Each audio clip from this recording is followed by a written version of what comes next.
దుర్గామాత అనుగ్రహం కోసం నవరాత్రుల్లో అమ్మవారికి భక్తులు ప్రత్యేక పూజలు నిర్వహిస్తూ ఉంటారు. ఖైరతాబాద్ గణనాథుడి విగ్రహం మాదిరిగా కోటి ఇస్లామియా బజార్లో దుర్గామాత భారీ విగ్రహాన్ని ఏర్పాటు చేశారు. 65 అడుగుల దుర్గామాత విగ్రహాన్ని ఏర్పాటు చేసి భక్తి శ్రద్ధలతో పూజలు నిర్వహిస్తున్నారు. మట్టి గడ్డితో ప్రత్యేకంగా తయారు చేశారు. ఉత్సవాల అనంతరం విక్టోరియా మైదానంలో అక్కడి నీటిలో నిమజ్జనం చేయనున్నట్టుగా నిర్వాహకులు తెలిపారు. దీనికి సంబంధించి మరింత సమాచారం మా ప్రతినిధి గౌతమి అందిస్తారు.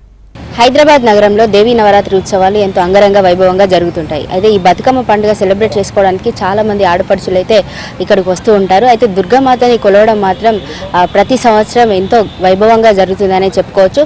ప్రపంచంలోనే అతిపెద్ద దుర్గామాత ఐడల్ని విగ్రహం ప్రతిష్ఠించి పెద్దగా పూజలు నిర్వహిస్తూ ఉంటారు గులాబ్ శ్రీనివాస్ గారు. ప్రస్తుతం మనమైతే అదే చోట్ల ఉన్నాం. ఆ విజువల్స్లో చూడొచ్చు. ఈసారి చూసుకున్నట్లయితే 65 ఎత్తుల ప్రకారంగానైతే విగ్రహం అయితే ప్రతిష్ఠించడం జరిగింది.